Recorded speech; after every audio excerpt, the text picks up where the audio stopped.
Have you ever found yourself regretting the way you chased someone, only to realize too late that the power in the relationship was never really in your hands?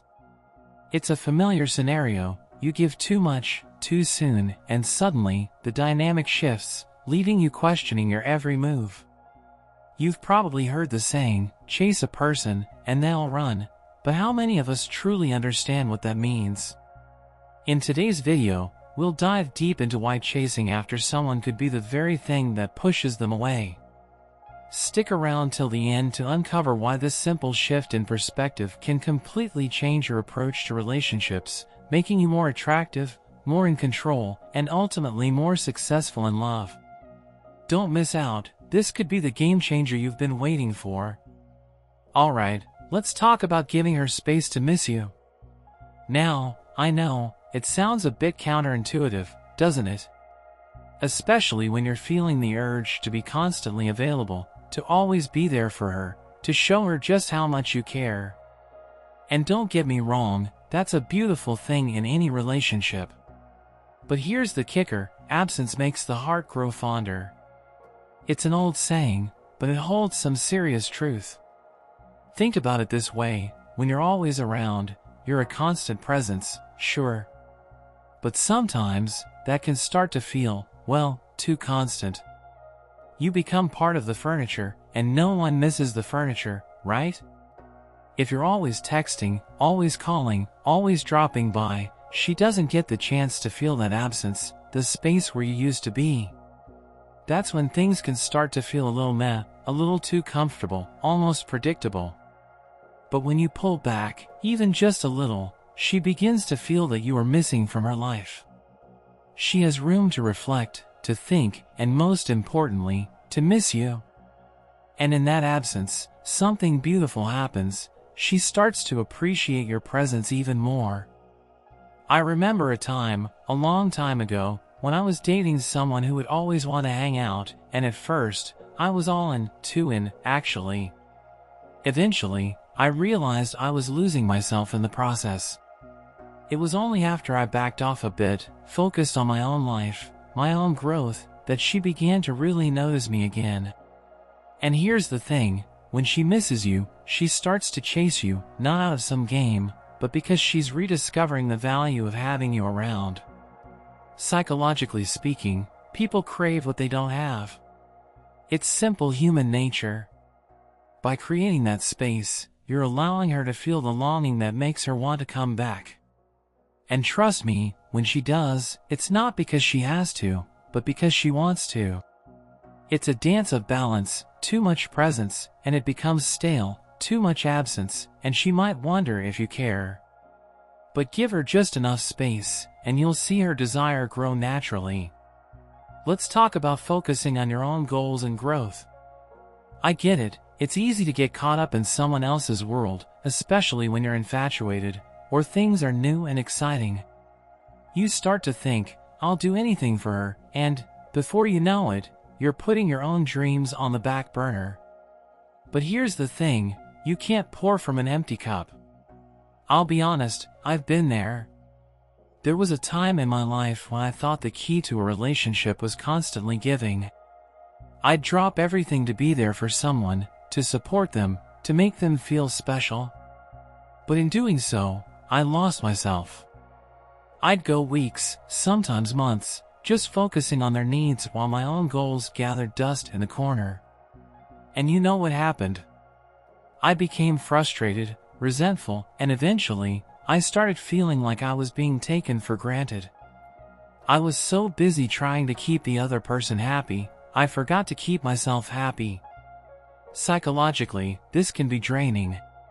When you're always giving, always putting someone else first, you start to neglect your own needs, and let's face it, people aren't drawn to that. People are attracted to individuals who have their own sense of purpose, their own drive. That's what makes you magnetic. When you're constantly chasing someone, you're giving them the power.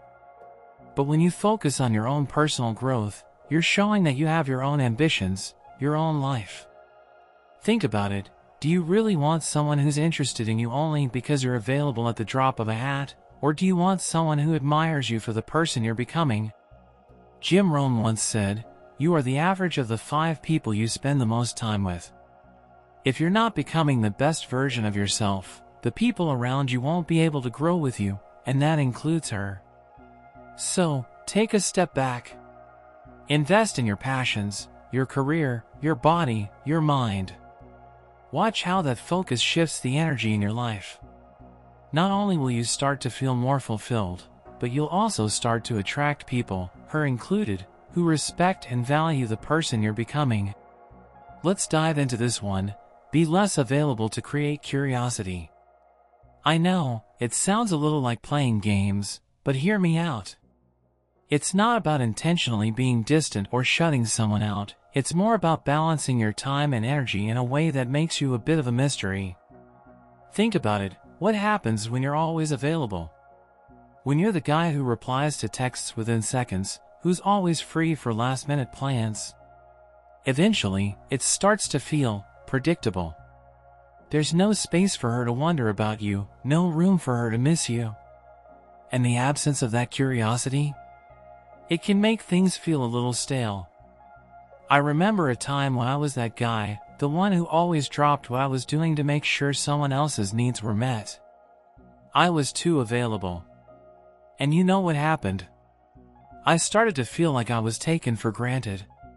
She knew I was always there, and eventually, that turned into a sense of comfort, but not in the way I wanted. Comfort can sometimes breed complacency. Here's the thing, we're wired to be attracted to the unknown. It's human nature. When we don't have instant access to someone, when they aren't immediately at our beck and call, our brains naturally get curious. We start to wonder, what are they up to?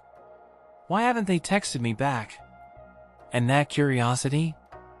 It creates a kind of pull, a magnetic force. Think about it, if you're constantly there, there's nothing for her to chase, nothing to make her think about you when you're not around. But when you give her space, when you don't always pick up the phone on the first ring, she'll wonder. And that wonder, that curiosity, can make her want to know more about you. This isn't about playing hard to get in some childish way. It's about creating a little distance, just enough for her to miss you, for her to think, where did he go? If you're always accessible, there's nothing for her to seek. But when you make yourself a little less available, you open the door for that curiosity to flourish, and trust me, that's when things start to get interesting. Let's talk about maintaining a strong sense of independence. I get it, when you're really into someone, it's tempting to dive in headfirst, to make them the center of your universe. You might feel like if you're always there, always putting them first, they'll appreciate it, right? But here's the kicker, when you lose yourself in someone else, you stop being you. And that's the quickest way to start feeling drained, frustrated, or even resentful. I've been there, too. There was a time when I got so wrapped up in a relationship that I forgot about my own passions, my own dreams. I was so focused on being there for them, on making everything work, that I let my own life take a back seat. And guess what? I didn't feel more loved. I felt invisible. Like I was just this background character in my own life. The truth is, the moment you stop being the main character in your own story, things start to lose their spark. Psychologically speaking, when you maintain a strong sense of independence, it makes you more attractive, not because you're playing hard to get, but because you're living your life fully, outside of anyone else's expectations. You have your own goals, your own circle, your own routine. And that's magnetic. It's not about isolating yourself, but rather showing that your happiness, your success, and your peace aren't tied to anyone else. You're a whole person on your own, not just a partner or a sidekick. The great Jim Rohn said, "You are the average of the 5 people you spend the most time with." But guess what? You should be one of those 5 people. Spend time with yourself.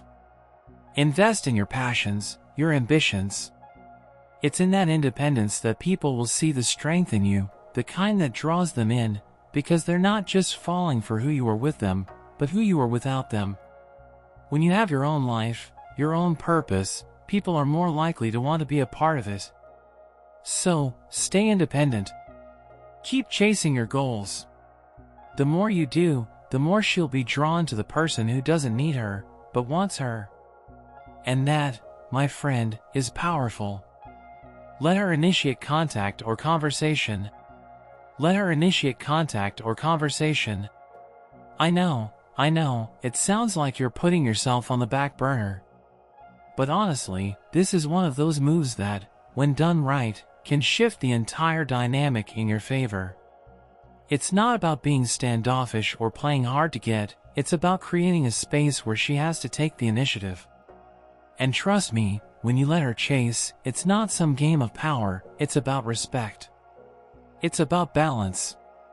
I remember when I was younger, thinking that if I didn't text first, if I didn't initiate the conversation, she'd lose interest. And guess what? The more I chased, the more I ended up feeling exhausted. I thought the trick was to always be available, to always be the one who made the first move. But what I didn't realize was that in doing so, I was removing the opportunity for her to show interest, to feel that spark of curiosity when I wasn't immediately available. Relationships should never feel like a one-sided pursuit. Psychologically, this is powerful stuff. People want what they can't have, and if you're always the one to reach out first, it can start to feel too easy. But when you pull back a little and let her take the lead, you create space for her to wonder, to miss you, to think, where is he?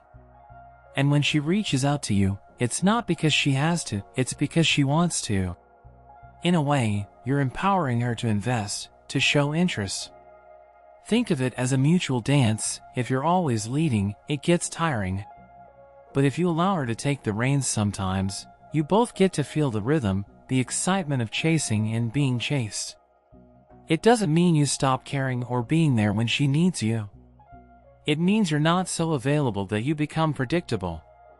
You're leaving room for her to initiate, to take the reins, and that, in itself, makes the relationship more dynamic and real. So, step back. Let her reach out first. And when she does, you'll notice that the connection feels more natural, more alive. You'll both appreciate each other more because you're not taking each other for granted. Letting her initiate isn't about playing games. It's about finding that perfect balance of effort, where both of you are equally invested. Thanks for watching today's video on why sometimes stepping back can make a woman chase you. Understanding the dynamics of attraction is key, but remember, healthy relationships are built on mutual respect and communication. If you found this video valuable, be sure to hit that like button, leave a comment, and subscribe for more insights. Keep healing your heart, stay grounded, and we'll see you in the next one.